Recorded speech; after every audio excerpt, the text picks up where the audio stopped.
All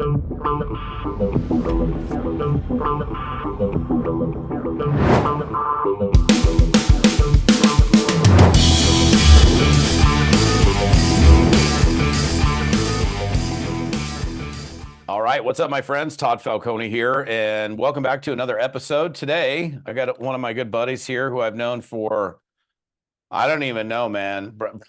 Brian Carruthers, and I have go way, way back. Brian, what's up, man? How are you doing?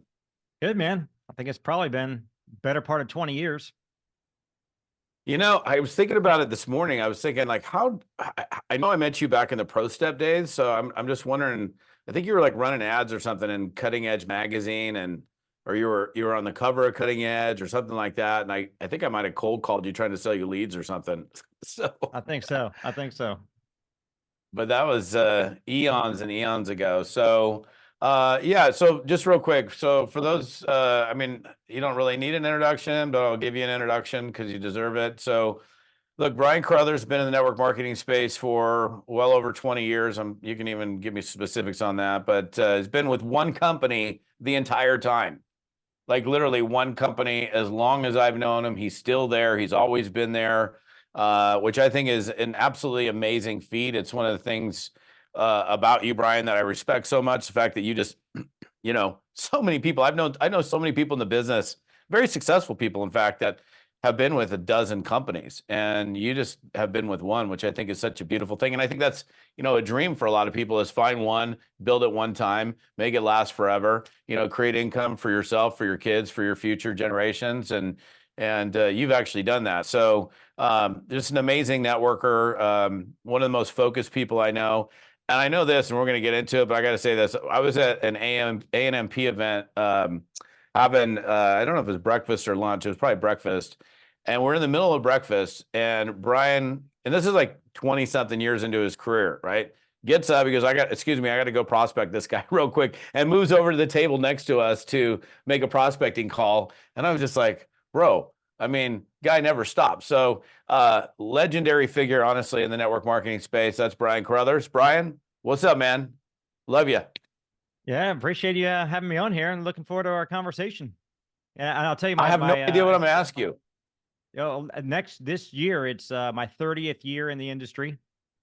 And I've been with the company I'm in now for 25 straight years. Yeah, and I think, you know, one of the things that people are kind of intrigued by is that, you know, I got to the 7-figure mark about 19 years ago. And so I've been there ever since, never fell below that. And I'm the #1 earner in my company. And to your point, people think that there's something wrong with me because I'm still in the trenches. Last year, my 25th year, I was the #3 recruiter in the company. So people are like, why? Either you're lying about your money, like you're not making that kind of money, you still got to work, or what gives? Like why do you, after 25 years and you've made all this money and you've done well with your money and you've got this high net worth, why do you still do what you do? And part of it, I feel like it's my duty to be I'm a big believer that leading by example is more powerful than leading by voice. Like I can tell people, hey, here's what I did years ago. But I feel like if I can say, hey, here's what I did 2 days ago, and I recruited my Uber driver, and then yesterday I got him launched, and last night he got Fast Start qualified and got paid his first check.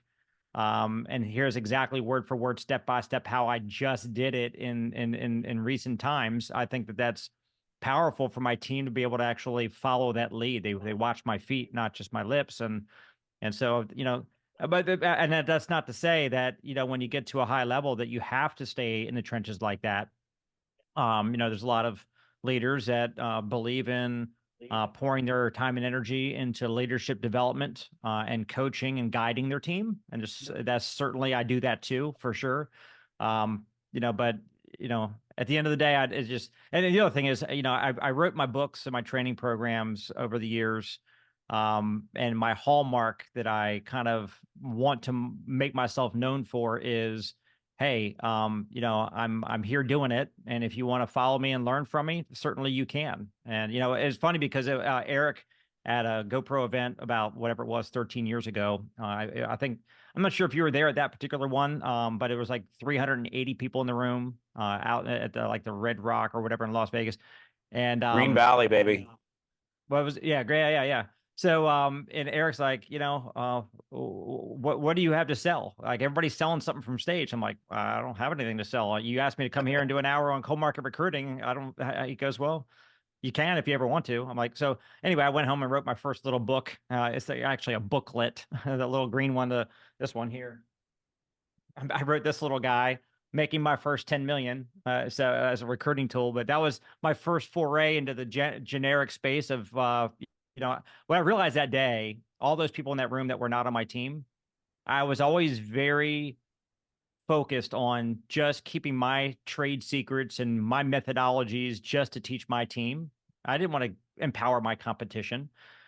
And I heard something that day. I was like, you know what? My reach and my impact can be way broader than just and I had a big team, but just my little team in the grand scheme of the world. And so that's kind of where that was born from. Yeah, and you've written a couple of other books as well, and you also mentioned something, and I want to get into that. I mean, we got a lot of stuff I want to cover with you as far as like, money management, stuff like that. I mean, honestly, like I know I'm one of the, I'll just say one of the more well-connected people in the network marketing space.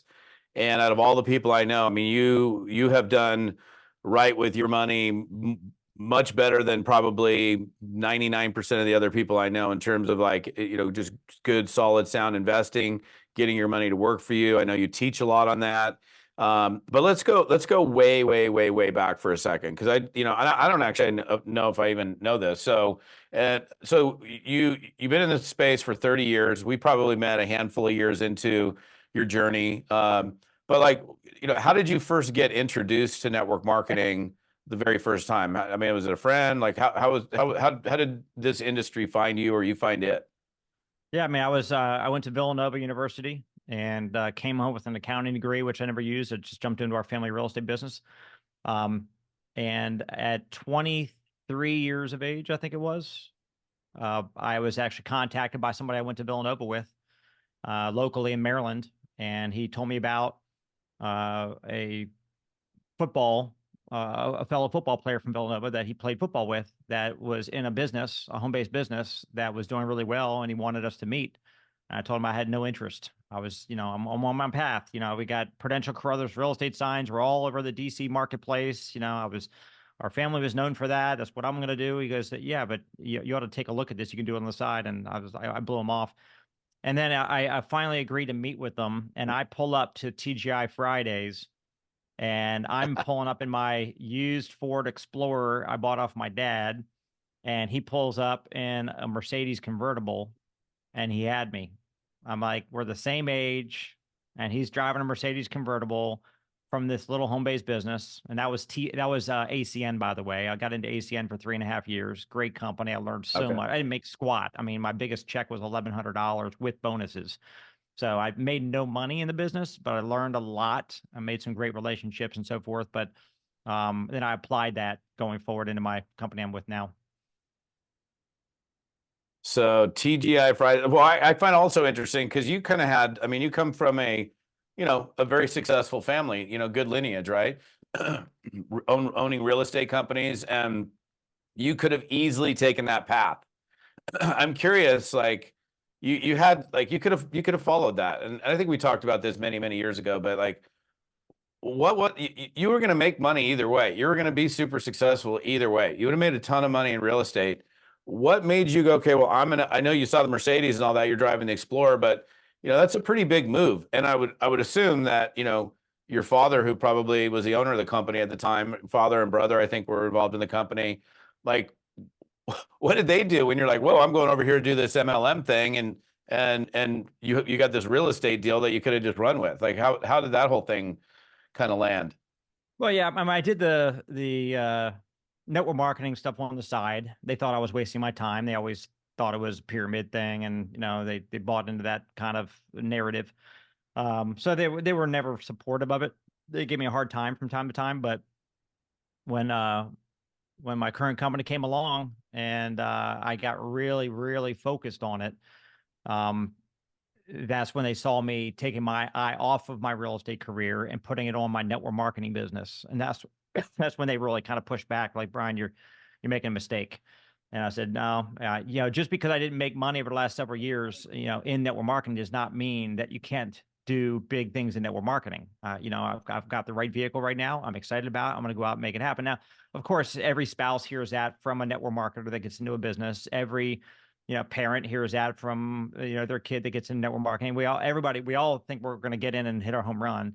So I don't blame them for doubting that. But one of the things I want to do is prove everybody wrong. So sometimes we got the North Star dream life that we want to be, that's pulling us, and sometimes we have a driver that is, you might say it's negative, like it's negative to go prove somebody wrong. But to me, it's like I had the dreams, but I also had the reasons that I wanted to go prove these naysayers wrong. And one of the biggest highlights of my entire career and my life was being in Las Vegas. I forget what the arena what we were in, but we were at a venue where there were skyboxes at this venue, and I was on stage getting my $1 million ring for making $1 million in a year. My parents were up in one of the skyboxes, and after my talk, another speaker came up. After I got my ring, a speaker came on stage, and while that was happening, I went upstairs and went up into the skybox. And when the speaker was done, the lights came on. We were going to break. And my parents stood up and they turned around. I was there, and my dad put his arms around me and hugged me and said in my ear, "I've never been more proud of you." So that was like one of the most emotional highlights of my life that I'll never forget. So, Yeah, no, you're almost bringing a tear to my eyes right now just hearing it. I think it's just so beautiful to, I mean, you had this, sometimes it's great to prove people wrong. I mean, everybody has different drivers. I mean, I feel like I had kind of the same blood in me, where it's like, all these naysayers, and my family was the same. They were like super negative. They were not supportive at all. And then of course, when you win, then they're just like, okay, we're wrong, you're right. And my mom became, my biggest advocate. But let's talk about the actual building of the business. So you've always been a recruiter, you continue to be a recruiter. I want to get into like some of the actual mechanics of how you do what you do, how you did it then, versus how you do it now. So, let let's go back again, right back to the beginning. So you're in this company, you're starting to build. Like, how did you build early on? Were you working warm market? Were you working leads? I know the internet wasn't even in existence. Email wasn't even around back then. So what did you do to get to that first million? yeah, warm market is always the mainstay, path in our industry. So of course, my upline and the company taught, you make a list. So I made my list, and I cranked through that list. Back then we were selling long distance services, so I was begging people for their phone bill. I mean, I was trying to recruit people into a business that cost $500 to get started. So that was not easy, especially when your warm market was not interested for the most part. I had very few in my warm market that signed up, which is normal. And then I had to start changing to cold market. Of course, I always circle back to warm market to do my best to circle back. But cold market, I was a guerrilla marketer, meaning I came at it from every angle. And you'll laugh at some of these tactics. Whatever we did, what we had to do back in the day. I was putting up telephone pole signs. I was putting flyers under windshield wiper blades. I was putting little recruiting cards inside of personal development books at Barnes and Noble. So when somebody's into personal development, I'm like, I want to recruit that kind of a person. So I put them in those books, which is kind of lame that I'm going into a store and putting my stuff in their material. But anyway, I did what I had to do, right? And so it was funny because I after I got started, had a little success. I put a sign on the side of my car about the home-based business and making money from home. And it's funny, I was driving down Rockville Pike in Rockville, Maryland, and somebody pulled up beside me and said, "Is that real?" I'm like, "Yeah." And he wound up writing my number down, and he called me, and I wound up recruiting him, and he didn't do much, but then he recruited somebody who actually turned out to be one of my biggest legs in my business, just from a car magnet. So I hit it from every angle. So, it's interesting. Obviously, tactics over the years change. Principles never change, but tactics change. Right. I did some of the same things like flyers in parking lots on cars, those little tear off things with the phone number at the bottom where you take the scissors and you cut it. Yep. Sizzle cards. I did a ton of sizzle cards, dropping them off of ATMs, putting them into books. I mean, if you think about it, that's a great strategy. Somebody's going to go buy How to Win Friends and Influence People or some other book like that, and they see this, boom, too bad there's hardly any bookstores, so you can't really do that anymore. But I'm assuming probably all of those tactics that you applied, you recruited people. Did you recruit people from any of those books that were in the stores? I got to think with all the stuff that you did, you got somebody out of it. I got one of my top leaders from a card out of a it might have been a Rich Dad Poor Dad book or something like that. Yeah. Yep.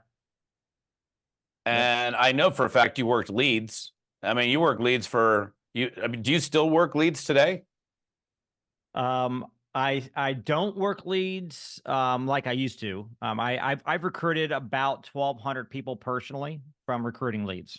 So I'm a big believer in leads. Yeah, the beauty in leads, I actually just worked some last week. I've got a recruit coming on board on Friday from them, just because a lead vendor I've used for years said, "Hey, would you mind working if they sent me a free batch of 20 leads for me to work." So they said, "Hey, we want you to see how responsive these are. They're amazing." So I said, "Sure, send them over. I'll work them." I've got a lot of people on my team working leads, but I'm a big believer in leads. Matter of fact, I've got a YouTube video somewhere of a live dial session for people can just watch me call leads for an hour and see exactly what I'm saying on the phone. So people can go find that on YouTube. But um, here's why I love leads. You can go through more people faster. If you're paying a buck or two for a lead, or you can get cheapo leads for 10, 20 cents, whatever, but you pay a buck or two for a good new fresh lead. um they're unlimited. Like if you get a batch of leads and they're a bunch of duds, you don't have to cry. Like if you get your warm market list and you got 50 people on your warm market list and they all say no, and that's your only way you're going to build a business is a warm market system, then you're stuck. Like, what do you do next? But with leads, it's like, okay, bad batch, let me go buy another one. Like there's endless fish in the sea when it comes to leads. What does that do for somebody? It gives them posture. If I'm calling up my friends and family, I'm begging them. Like I got desperation breath. And when I'm calling leads, I'm not begging anybody. I don't have desperation breath. They need me. I don't need them. They're one of millions.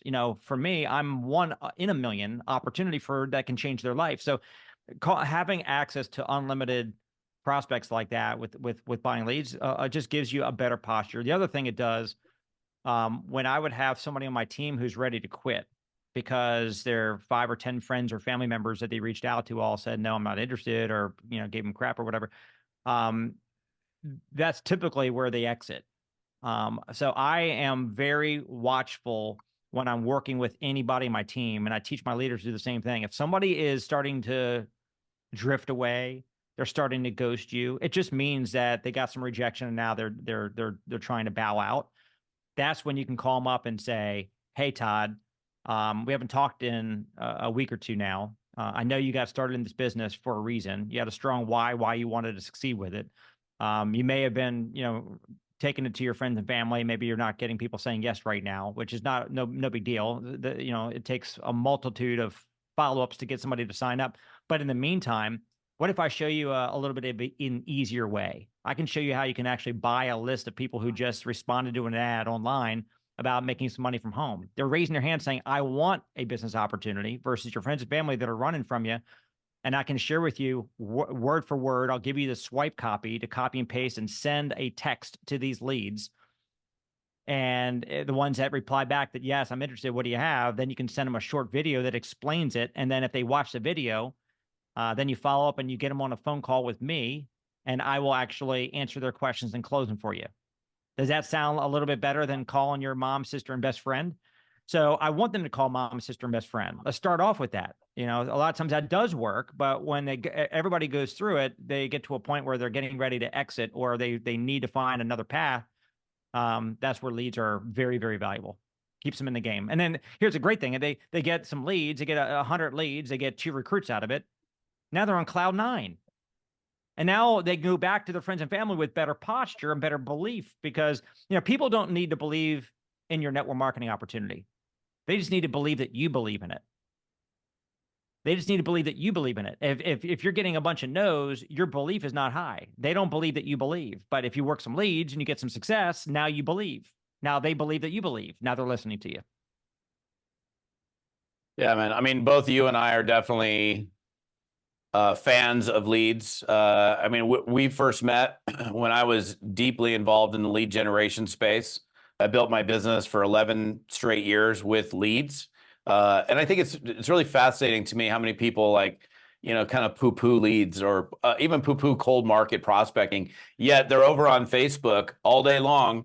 And you can't tell me these quote friends of yours on Facebook that you've never had a sandwich with are your friends. They're people that you have a mutual connection with for some reason.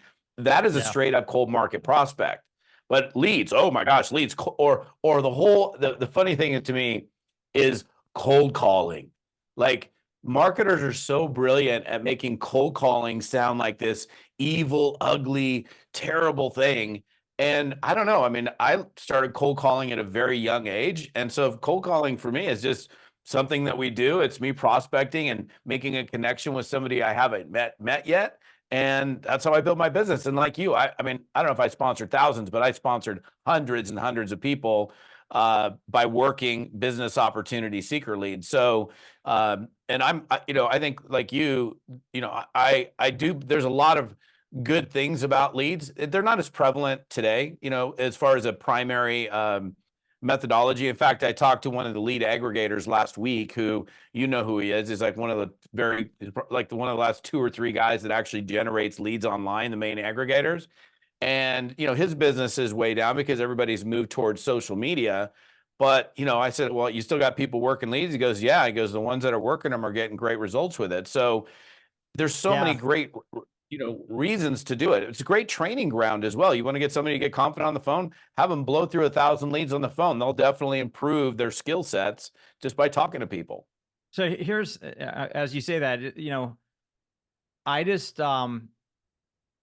the industry, the network marketing space has been overcome by the cult of personality.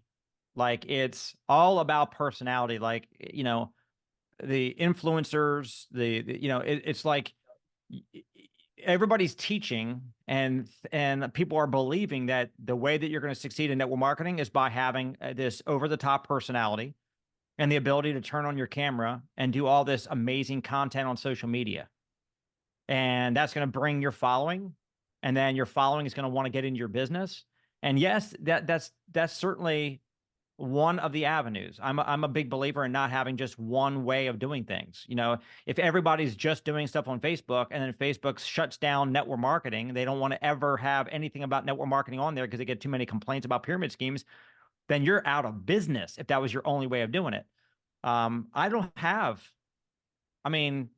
a personality that is going to attract a whole lot of people to come want to hear me talk about whatever. Right. So, and maybe I shouldn't say that. Maybe that's just self-deprecation or just, belittling myself. But I also don't want to be doing live content every single day and make that my life either. I don't want to be staring into a camera and doing selfies all day long. I want to live my life. So I want to communicate to anybody watching right now that if you're not the over-the-top personality that can go get 100,000 followers, like, eating every word that comes out of your mouth, don't worry about it, because I'm an introvert. I'm somebody like you, Todd. I've done all the cold calling, leads, all the different guerrilla marketing tactics. I'm willing to taproot, do the dirty work.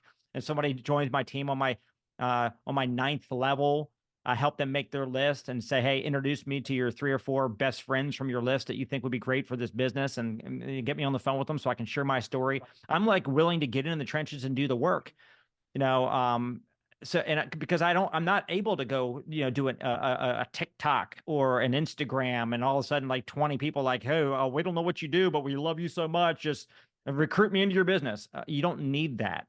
The taprooting part that I just mentioned, Dan Stamen, you and I are both friends with, he was an early mentor of mine. And he always used to say, Brian, would you rather talk to 10 complete strangers, or would you rather have your recruit introduce you to their 10 sharpest friends that they can vouch for, that these people are sharp, they're ambitious, they're intelligent, they got a little money, so they're not broke.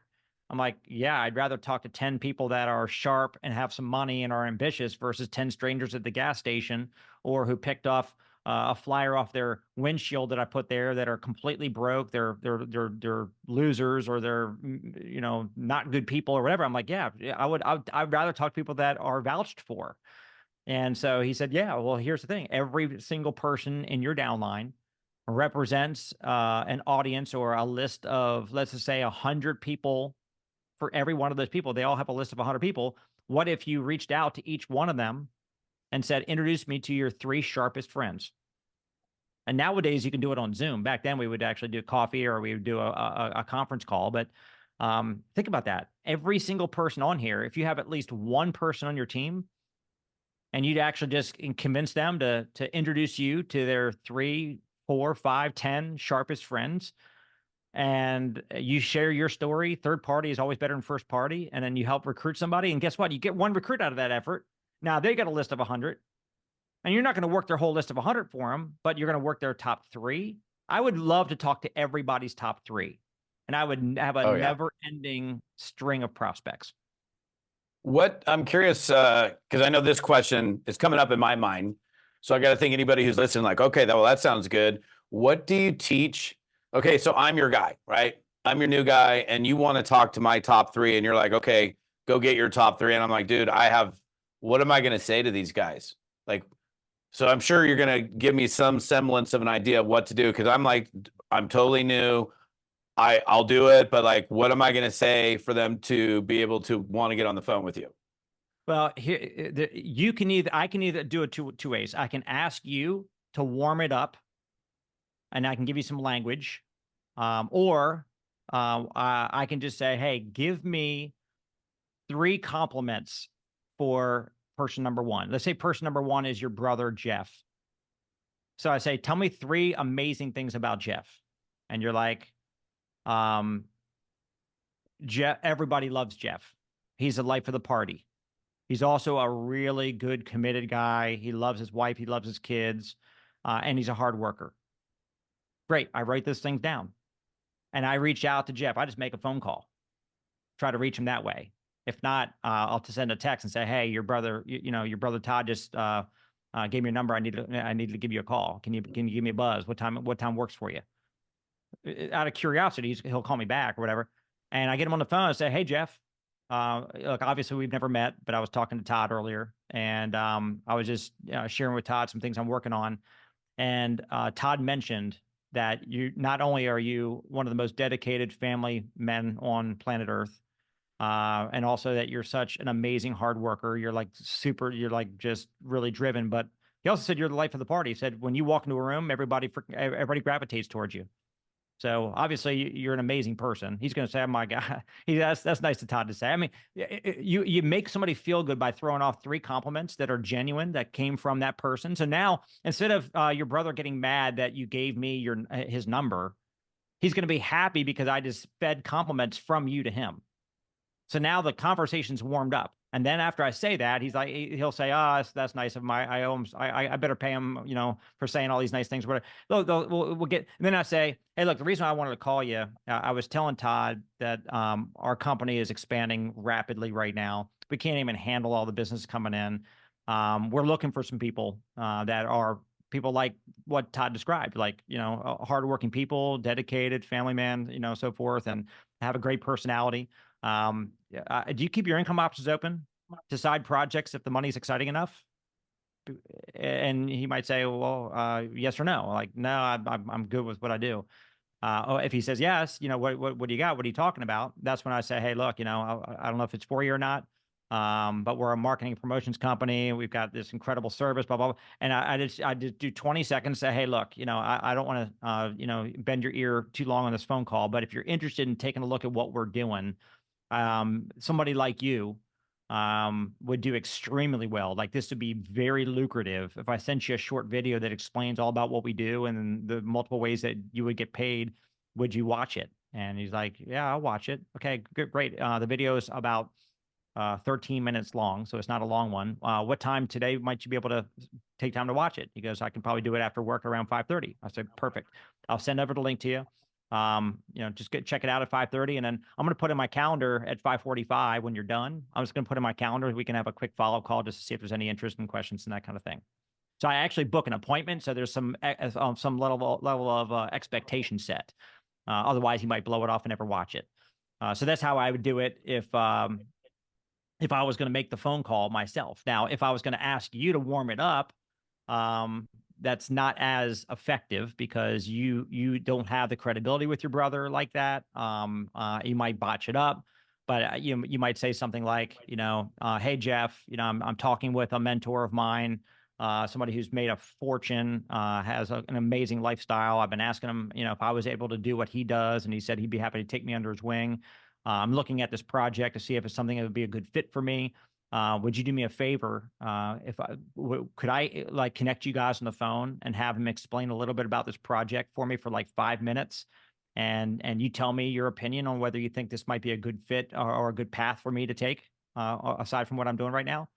So I'm a big believer in the indirect approach where it's asking for an opinion versus asking for him. Because if you go to your brother and say, "Hey, I'm going to show you how to make money," he's gonna be like, "Come on, little bro. If there was a way to make money, I'd find it before you." So I'm a big believer in an indirect approach.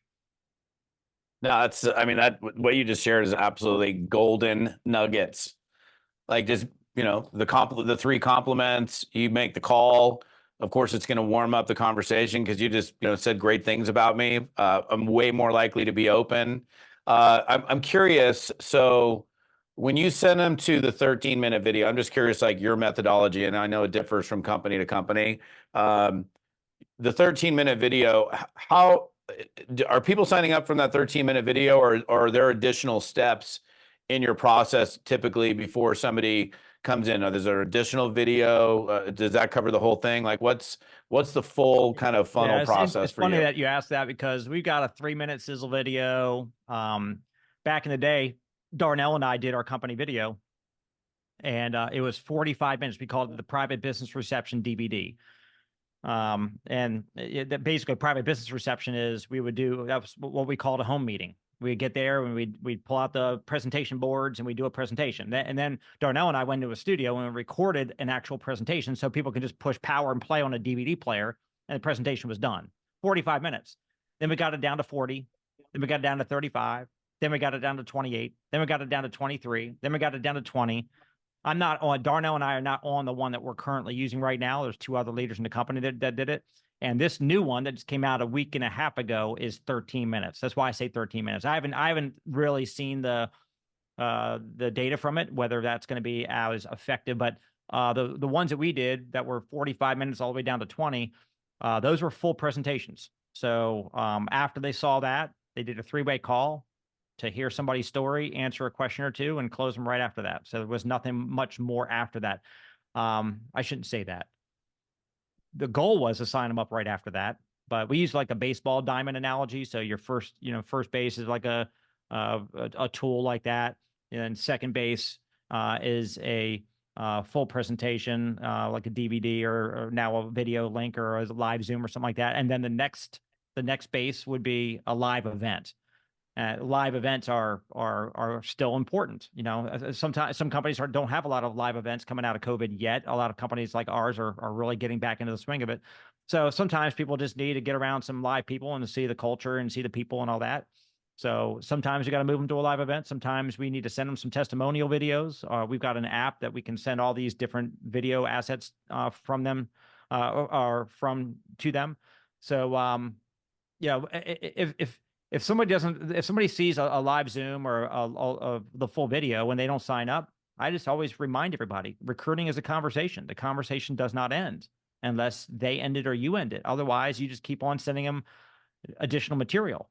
Like I've got an email campaign that we use. So if somebody checks out some initial info and they're not interested or they haven't signed up yet, or they're sitting on the fence, you just put them in the email campaign. And for the next 12 months, they're going to get 14 emails.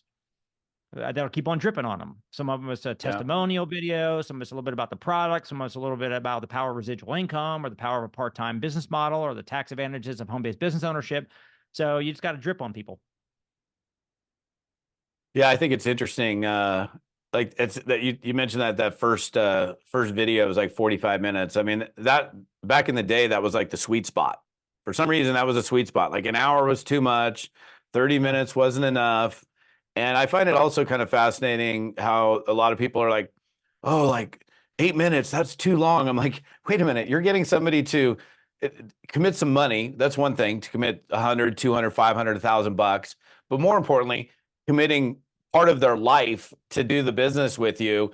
8 minutes ain't too long. You know, I can tell you when I was doing webinar presentations back in the day, like 43 minutes was the sweet spot for a presentation. It was a recorded webinar, and we killed it with that.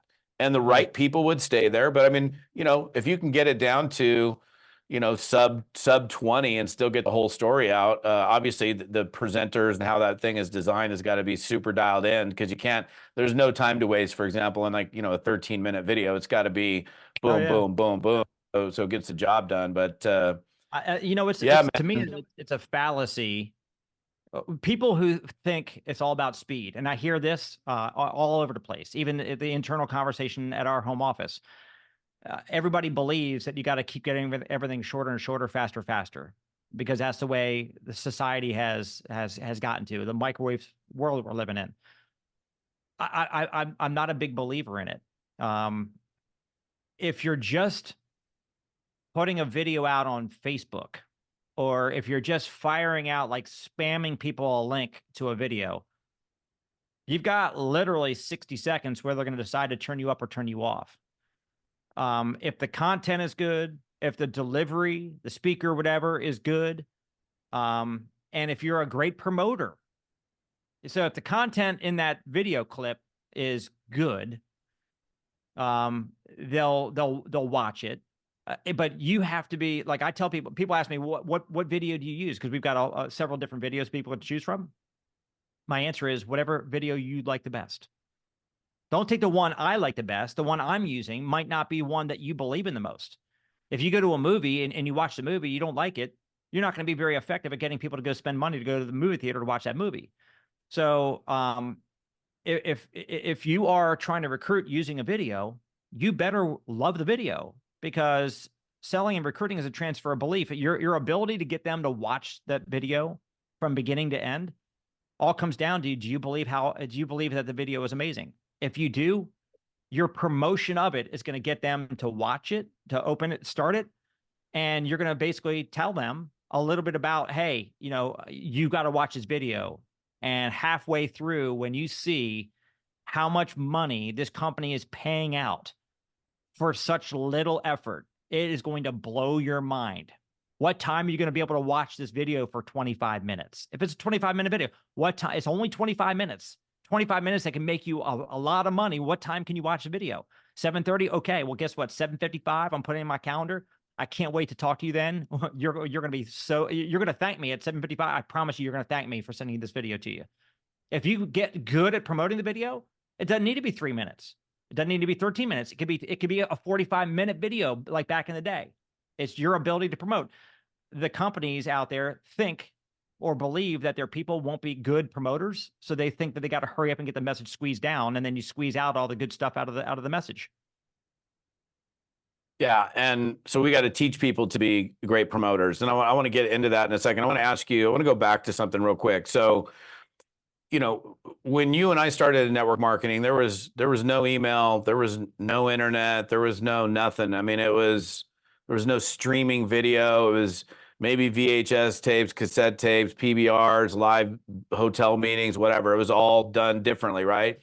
And so you and I, because we've been around for so long, have had to, you know, adapt with the times, you know, or, you know, become irrelevant, right? So staying relevant and adopting these technologies. But what's interesting, you and I have a lot of similarities in terms of our thought processes and just kind of the way we do things. So you know, like social media, for example, what I'm seeing happen today, and I actually was at a leadership mastermind a few weeks ago in Hawaii, and I talked about this, where like today, everybody's like immediately go to social media, go do your initial launch post on Facebook. And I'm not saying there's anything wrong with that, but you know, most people aren't like you and I, where we have thousands of people that are our friends or followers. They've got, the Facebook national or global average is like 382 friends.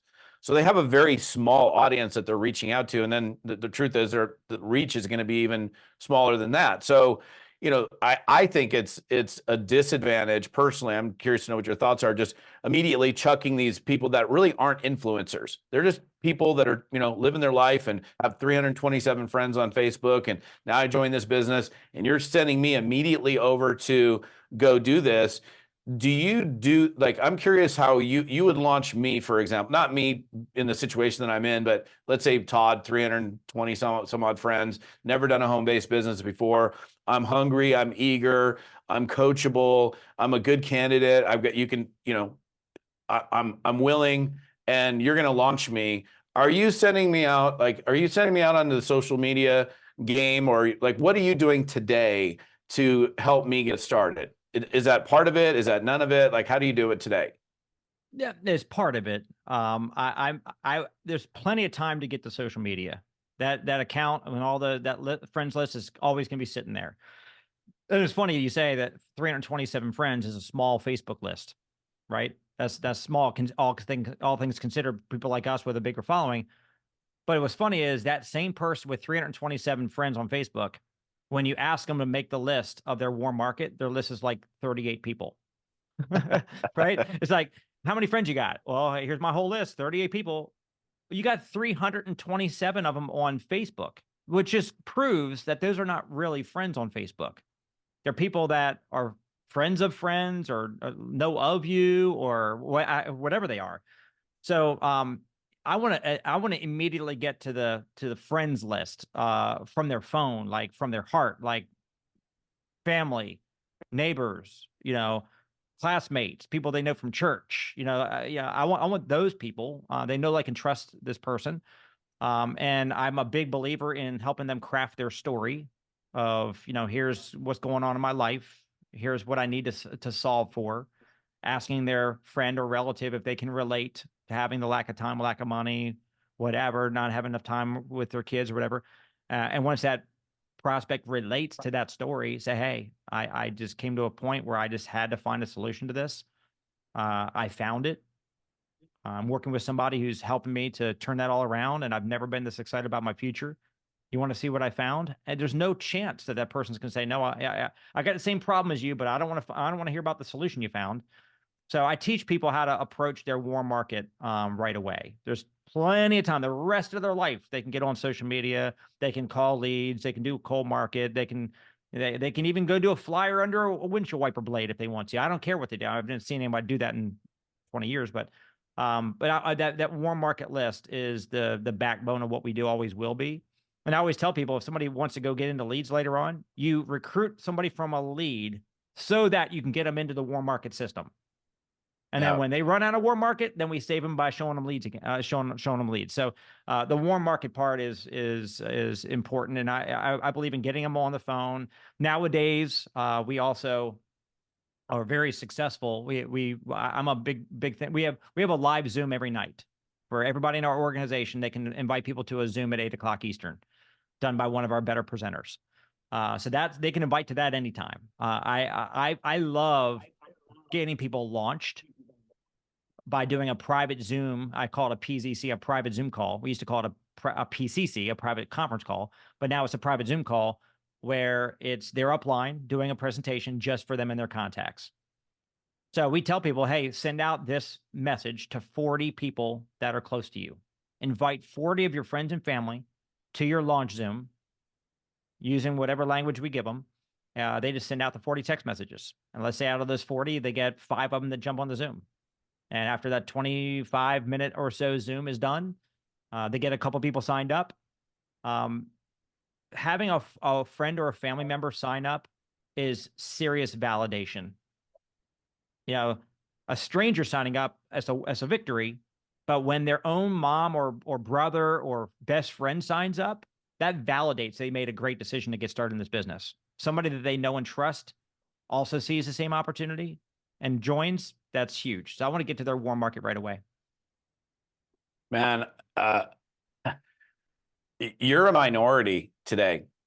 I talk to a lot. I mean, I'm on the phone with networkers every day, and it seems like very few people are doing these traditional, tried and true, proven methods. And they immediately, like I said, they're immediately going to the cold market. And this was a big discussion with a bunch of leaders when I was in Hawaii about, for me, it's like I think it's a little worrisome. Like I did a video a couple weeks ago, and it's like we're creating this generation of keyboard warriors that are able to kind of hide behind their computer screen, not be seen, and they're taking this what they think is a path of least resistance by shooting stuff out and trying to build a business that way, and they're not seeing huge success, and then they fall flat there.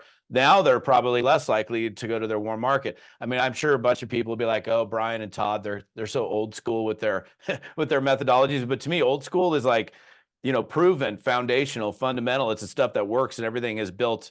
All the Todd, other. Anybody you ever hear that says that, I would invite a town hall meeting for us to be live and have a conversation with the person who says that. And I'm not trying to be confrontational. But what Jim Rohn says, I think it was Jim Rohn, don't go make $1 million for the money. Go make $1 million for the person you had to become to make the million. Everybody's looking for the social media shortcuts. They want to be a keyboard warrior, hide, and not have to become. And they just want to find some easy button to be able to get all these people joining their business. The easy button doesn't make for a strong leader. It doesn't make you a better person. I believe because of what you and I have had to go through building it, what they might call the old-fashioned way. You and I are old-fashioned badasses. I mean, we can walk into any room, and the person that we are that shows up there is going to dominate anybody who's taken the easy button that might have had some success in network marketing. Maybe they built a team of 5,000 people because they found some way of posting this and getting all these leads and sending them through a system, and the funnel did all the work and all that. Cool. If you find something like that in your company that works for a temporary period, that's great if you got some temporary results, but who are you? Are you a tried and true? I mean, you got to be iron's forged by fire. I mean, you got to go do the stuff that you and I have done to become somebody that the A&P wants to put up on stage to go share wisdom with the industry. So again, I'm not against easy buttons. If I can find different ways to make certain things easier, that's great. But we still need to, we're in the personal development business. We got to develop leaders, not just people that are really great at finding shortcuts. Yeah, no doubt. So what is your, like, real quickly before I forget about this, let's say the Zoom, I'm going to do a launch with sending in 40 text messages or calls to do this initial Zoom launch. Generally speaking, like, first of all, do I do a text, an email, or a phone call? Which one do you recommend? And then give me some semblance of an idea of what I'm going to say in that to invite someone to this launch Zoom. Yeah, I mean, I'll read you the text. Let me see if I can find it here. I'm a big believer in text first. So, hey, John, I'm hoping you can help me with something. I'm in the launch stage of my new side business. I need feedback from 10 people this week.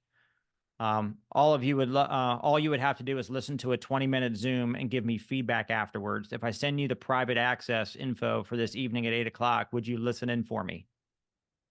And then once they say yes, respond with, thanks so much. Your willingness really helps. Your willingness to help really means the world to me. Here's the link. So if they send that out to 40 people and asking for a favor, getting some feedback, not saying, hey, I want to pitch you on something, you'll tend to get people that'll be interested in that. So I think, the text is great. I send out those 40 texts and then making some phone calls. Email is the same as text, but, so text over email. People read text. They don't always read emails, but text and phone calls, and just blow up the promotion of it. And at the end, during the Zoom, one of the things I learned that really is effective, this would be a gold nugget for people, is At the end of the Zoom, let's say I was doing your Zoom, Todd, for your contacts. I'd say, hey guys, by the way, you see we have a great product here, an amazing ability to make upfront and residual income from this. The question you might be asking is, hey, this all sounds great. I just don't know what exactly would I be doing in this business. Like, what do I do? And the answer to that, everybody, is not much. As far as, it's not complicated. Like what did Todd do to get you to take a look at this information? He sent you a text that I wrote and sent to him. He copied it and pasted it and sent it to you. You're on here and you're hearing this Zoom presentation tonight. Can you do what Todd did? If I give you that language, can you send it to 40 people in your phone and invite them to a Zoom that I will do for you too? Because what Todd just did is what you'd be doing. Can you sit on your couch for 15 minutes and send out 40 text messages? If you say, yes, I can do that, then you're going to be great at this business. Let's get you signed up. That's powerful.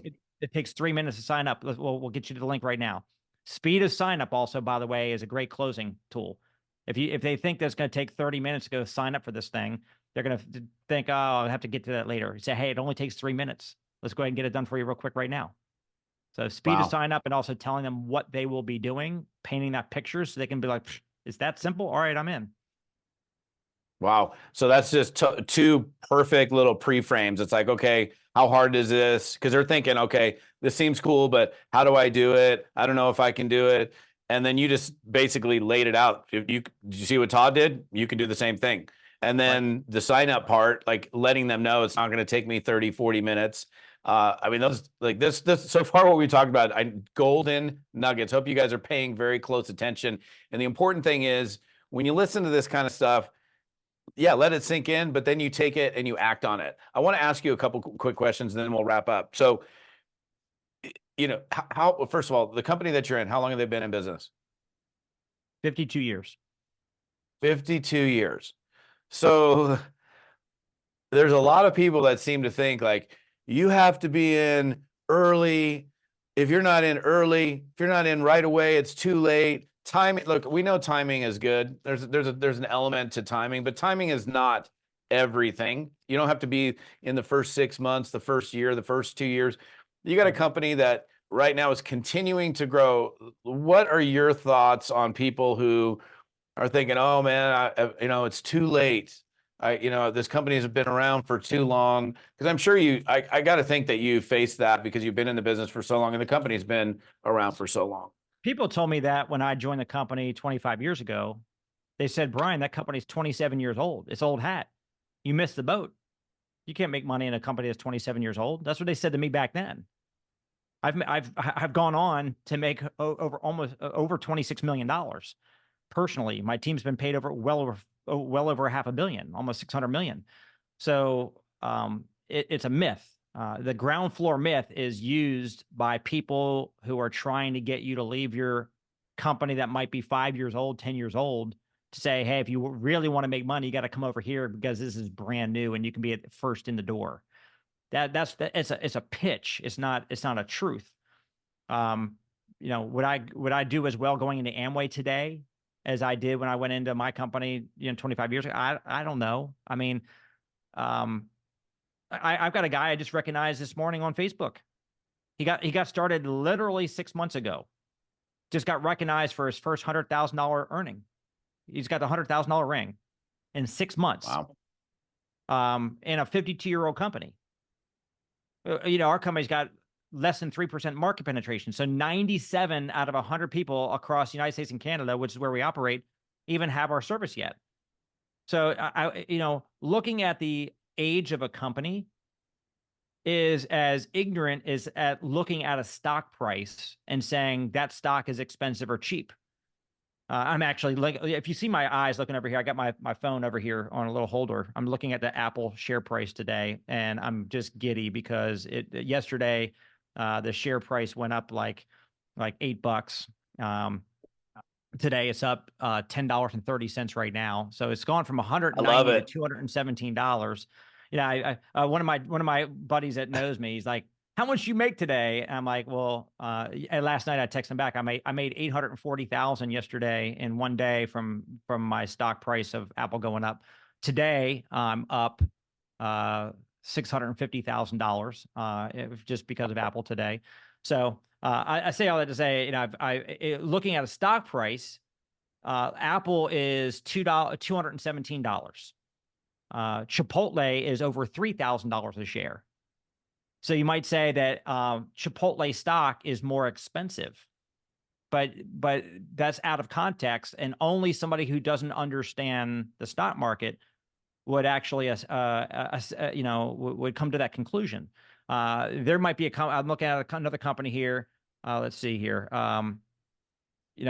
Sirius Satellite Radio is $2.66. Well, is that a cheaper stock than Apple at 217? The price tag is cheaper, but the actual value of the company, you got to look at price to earnings ratio. The price of the stock compared to the earnings of the company, the Sirius Radio stock might be more expensive than the Apple stock, even though it's $2 versus $200. Now I'm looking at Sirius as well, because I put 700 grand into Sirius in the last week, because it's at $2.66, and the median line where the stock has been over the last 5 years is $5.50. I believe it's going to go back to where it was after this dip that it's on right now. It's a solid company, and the churn is very low. So I'm not here to give anybody investing advice, by the way. That's my disclaimer. I'm not a licensed broker dealer. I'm not here to give investing advice. But all that to say, somebody saying that an opportunity is bad because a company's been around for 20 years is like the same thing as somebody assessing stock based on one piece of criteria.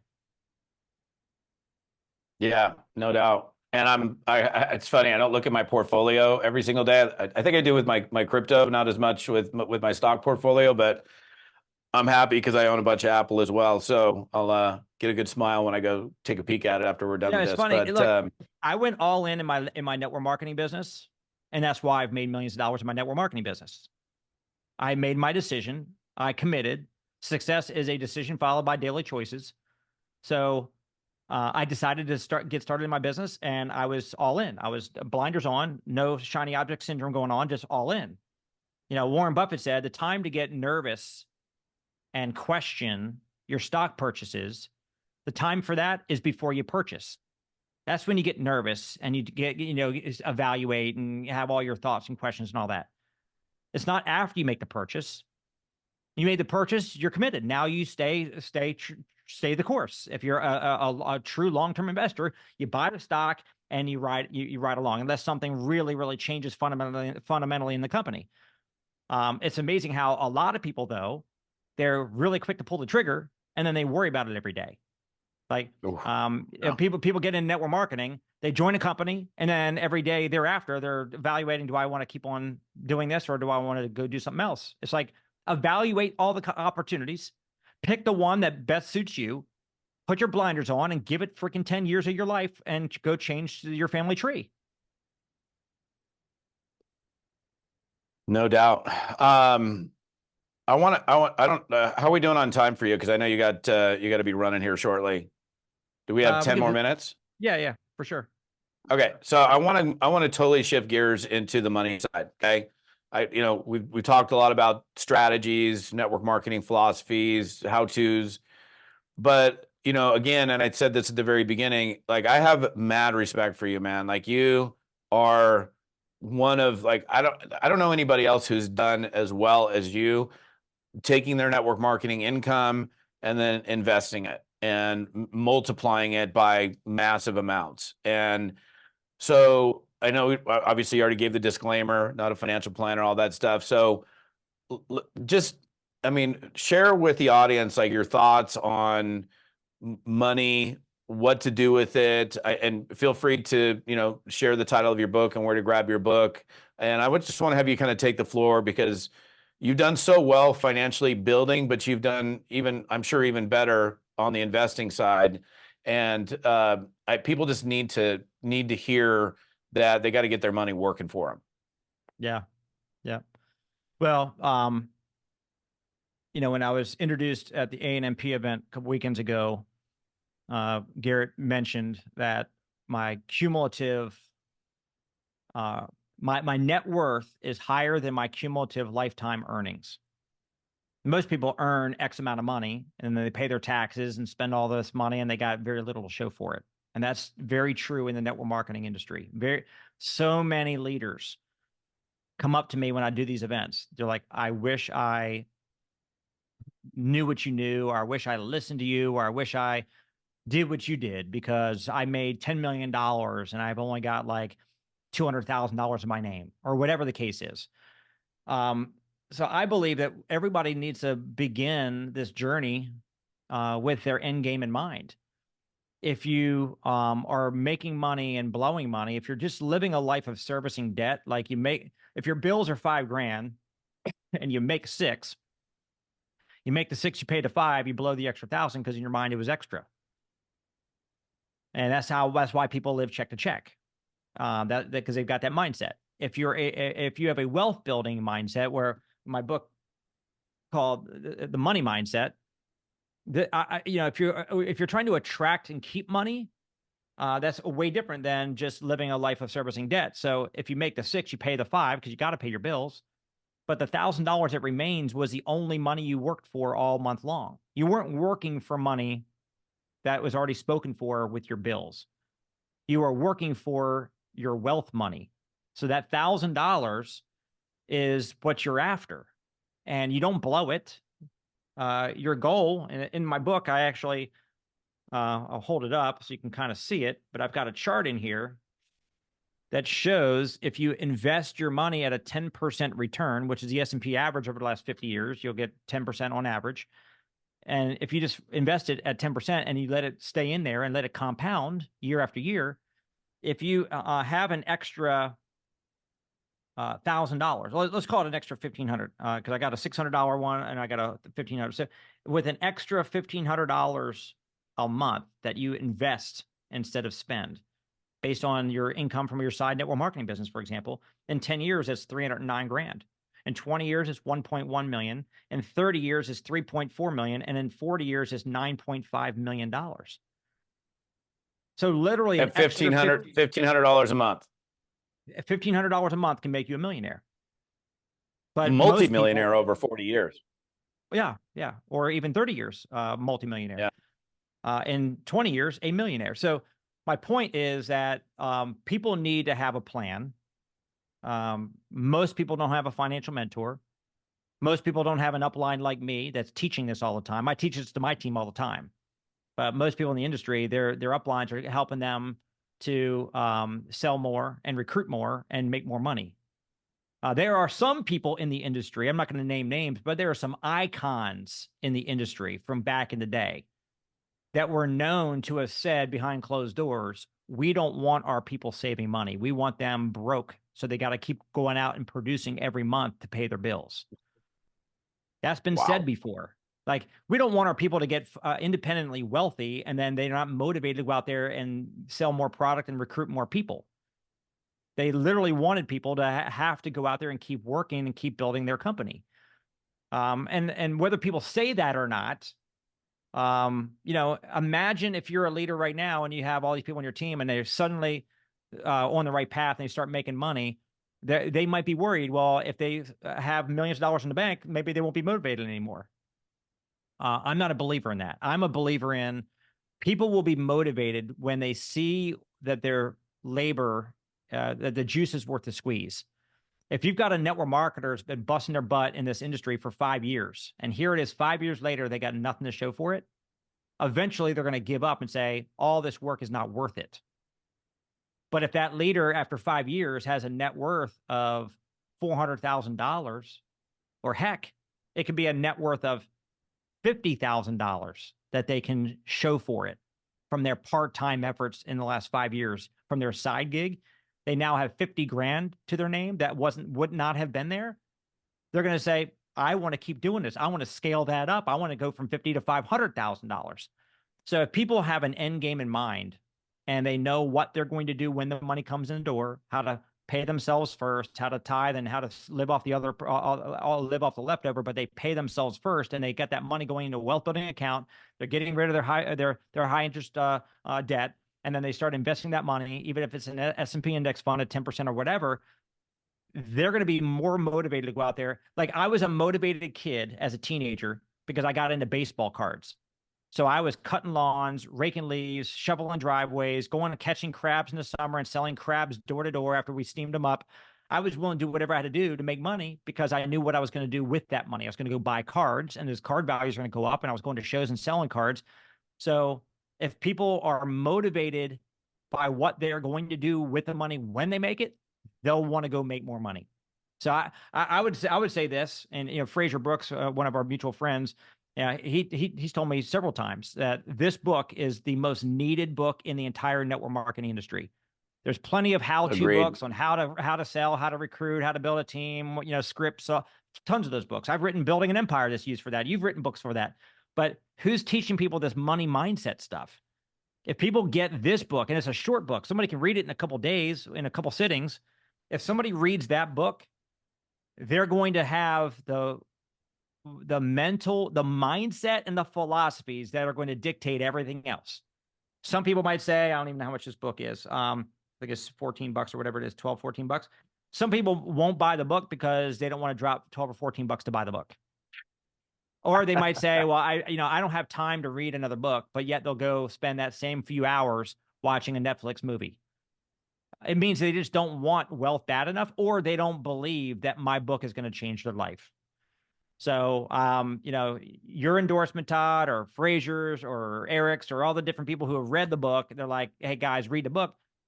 It's like if somebody doesn't sit them down and read it to them, spoon feed it to them, they're never going to go get it. So there might be, I don't know how many viewers are going to watch this video over the coming months or years, but if you're here now, you've been with us for an hour. First of all, that proves a point before that you don't need a 3-minute video. You can have a 45-minute video. You guys are here right now listening to my words right now. We've been here for an hour. So when you get good content that you feel is valuable to you, people stick around. So your presentation for your company does not need to be 2 minutes. It needs to be as long as it needs to be to convey the information. If you're here right now, get the book. I'm not here to sell some course. I'm not here to try to make a bunch of money with this cameo appearance with Todd. I want to change your life. I want your family. It's your duty to your family that all the time, space that they're giving you to spend your time building your network marketing business, if they're giving you that space, you better bring home the bacon. You better make their life better.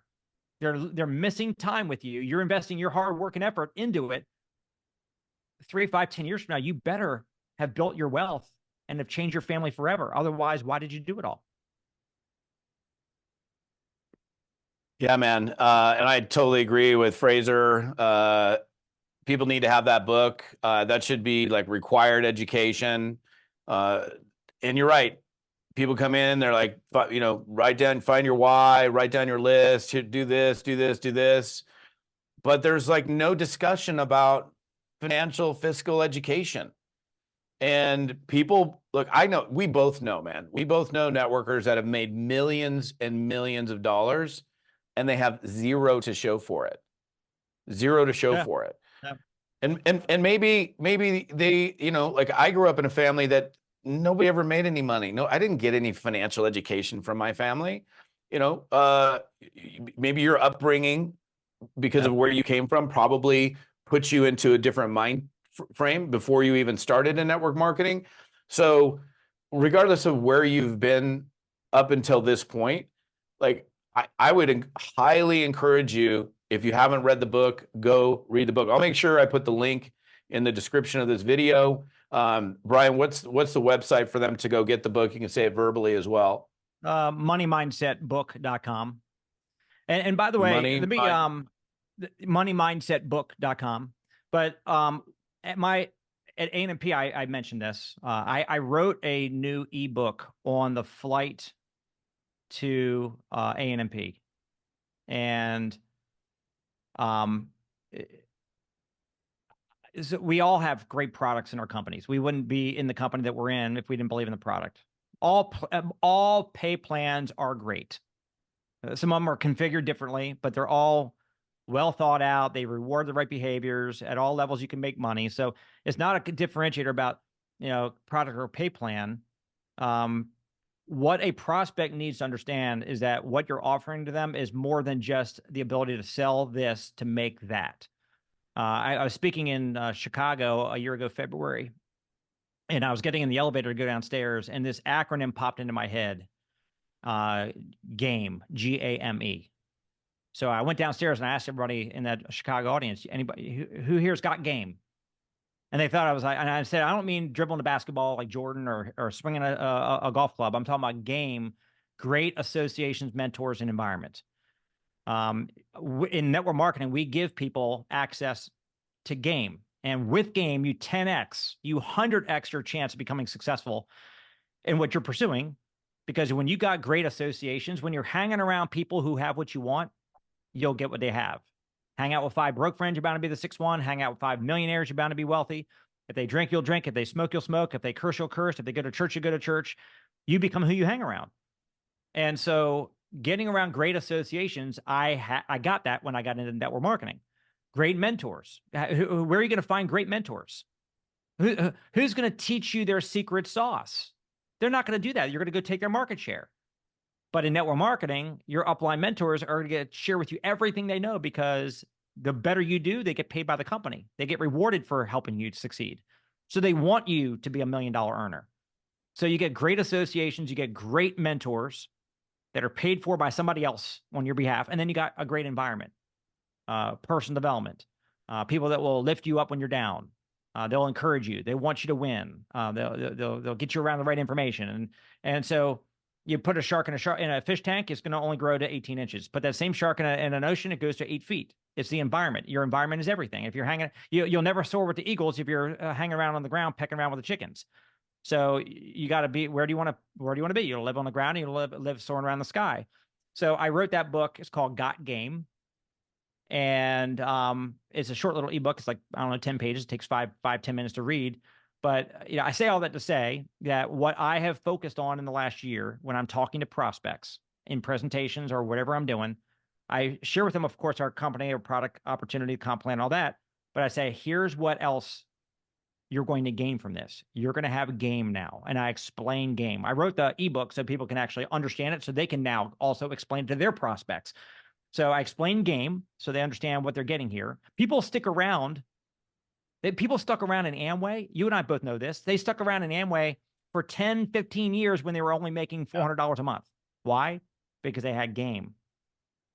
Maybe they didn't have the right opportunity or whatever. Maybe they didn't do the right things, or maybe it was too much stigma attached to that, whatever. But people stuck around because they like the associations, they like the mentorships, they like the environment. So there's great value in it. The other thing and I'll wrap with this, Robert Kiyosaki's cash flow quadrant. I teach the cash flow quadrant. I work it into my presentations now. And I tell them the reason to get into this business is not just to make money, it's to change where you live. If you're an E, you're an S, you're a B, and an I. I explain to them what E is: employee, trading time for money; S, self-employed, trading time for money. If you want freedom, freedom is found in the B quadrant, where you got other people's efforts making you money, and you've got a system that's making the business go and making you money. And then your I, your investments, your money's making you money. So freedom is found in the B and the I. If you're an E or an S, the reason to get started with us right now is because you want to change where you live. And so with that, I would encourage everybody to think about how you can add more value to the proposition, more than just your product that you want them to sell and what they're going to get paid for doing it. So, and again, if I don't know if you want to give people where to get the ebook, but it's free, by the way. Yeah, I did just game and the quadrants, I think, will be very additive to your conversations with your prospects and with your team members. Yeah. In fact, when we get done, text me the link to the ebook. I'll make sure that's in the description as well. And Brian, I just want to say thank you. I know you and I are good friends and we talk all the time, but to spend all this time with my audience and share such amazing chunks of knowledge and nuggets that, they're only going to work for you if you actually take this stuff and use it. And I say this all the time. It's like, knowledge, like what was it? Sir Francis Bacon in the 1800s said, knowledge is power. He's not here to argue with me, but I don't believe that's true. Knowledge is powerless until it's put into action. You go through this, and I would re-listen to it again. This is one of those that, you can go back, listen again and again, take notes, and then take those notes and put those notes into action, because you just heard from somebody who's been in the space for over 25 years. He's one of the most successful network marketers I've ever met. And he's done incredibly well taking the money that he's earned and multiplying it, which is a rare thing in this business. Brian, I just want to say thank you so much. I appreciate it. I know my audience absolutely loves it. And that'll be a wrap. And I'm sure I'll be talking to you probably later this week. So I appreciate it, man. Sounds good, man. Great hanging with you today. Good luck, everybody. Best wishes to you. Just stay the course. Success is a decision followed by daily choices. You decided on the business. Now put your blinders on, go to work. Know that what you're doing is going to pay off because you're going to start doing the right things with that money. And 5 years from now, Jim Rohn always said you can change your life in any 5 years. Well, let's say that clock starts today. 5 years from now, apply this stuff. And we're going to be hearing your testimony in this industry.